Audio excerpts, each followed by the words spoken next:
Red वाले। नमस्कार, मैं हूं नयन और आप देख रहे हैं मौर्य न्यूज़ 18। तो इस वक्त हम आपको एक ऐसे वुमेन से मिलवाने जा रहे हैं जो बिज़नेस की दुनिया में काफ़ी अपना नाम कर रखी हैं और एक तरह से आप कह सकते हैं कि अभी इनका नाम काफ़ी बिजनेस में उभरा है और उभरा किस मायने में है ये इनसे खुद जानेंगे। और हमने इसलिए आपसे इनसे मुलाकात करने का कारण भी आपको बता दूं क्योंकि ये वोमेन हैं और जैसा कि आप देखते हैं कि इस देश में भी प्रधानमंत्री हों या और भी लोग हों, वो महिलाओं को काफ़ी महत्व दे रहे हैं और उनकी मेहनत को भी काफ़ी कुछ अप्रिसिएट किया जा रहा है।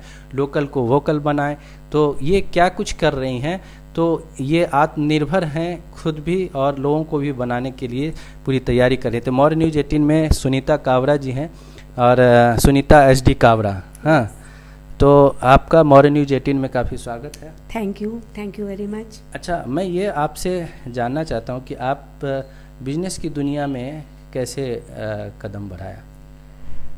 हम बिज़नेस फैमिली से ही मैं बिलोंग करती हूँ, तो बिज़नेस हमारे खून में है।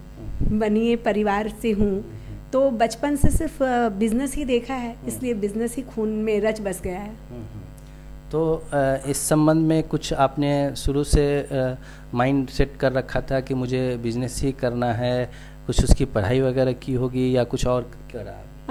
बचपन से कहा, जैसे कि मैं बिज़नेस परिवार से हूँ, तो जब छोटे थे तो होता है ना कि फैमिली में पापा हों या अंकल हैं, दादाजी हैं, वो लोग दुकान है कहीं जा रहे हैं तो थोड़ी देर बैठे, तो एक बचपन से नींव वहीं पड़ गई थी बिज़नेस वाली। उसके बाद जब मैं 8th क्लास में थी तब से मैंने बच्चों को जो और छोटे थे मेरे से या बड़े भी आते थे उनको हैंडीक्राफ्ट की, पेंटिंग्स की, इनकी मैं क्लासेस दिया करती थी घर पे। तो खुद से अर्न करने की जो एक टेंडेंसी होती है कि इंडिपेंडेंट बनना, किसी दूसरे पे डिपेंडेंट नहीं रहे, कि अपने खर्चे के लिए अगर कुछ चाहिए तो वो खुद से अर्न करना है, ये शुरू से ही बचपन से ही रहा। तो इसी तरीके से वो धीरे धीरे मल्टीप्लाई होता गया और एक अपने बूते पे सब कुछ आगे कर पाऊँ, ये एक तमन्ना रही। तो ये तो अच्छी बात है, ऐसा सभी सोचते हैं लेकिन उनको कुछ मुकाम नहीं मिल पाता है।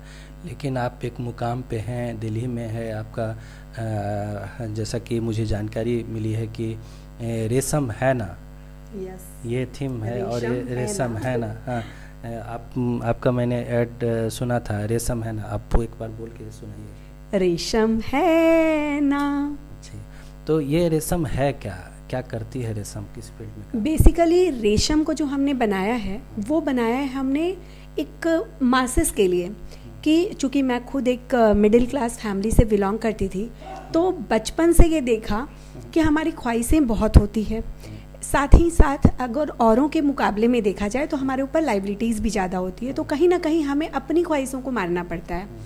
तो स्पेशली जो फीमेल्स होती हैं उनकी सबसे बड़ी अगर कहीं कमजोरी तो वो ज्वेलरी होती है।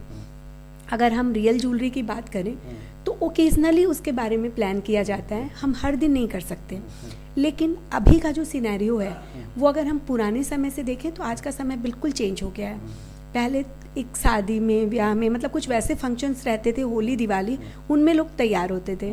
आज हमारी हर किटी पार्टी हो या एक नॉर्मल बच्चों का ही बर्थडे हो, हम सब बाहर सेलिब्रेट करना चाहते हैं। सोशल मीडिया इतना एक्टिव हो गया है कि लाइक अगर हम रेडी होते हैं तो सबसे पहले एक सेल्फी ली और पोस्ट हो गई फ़ोटो।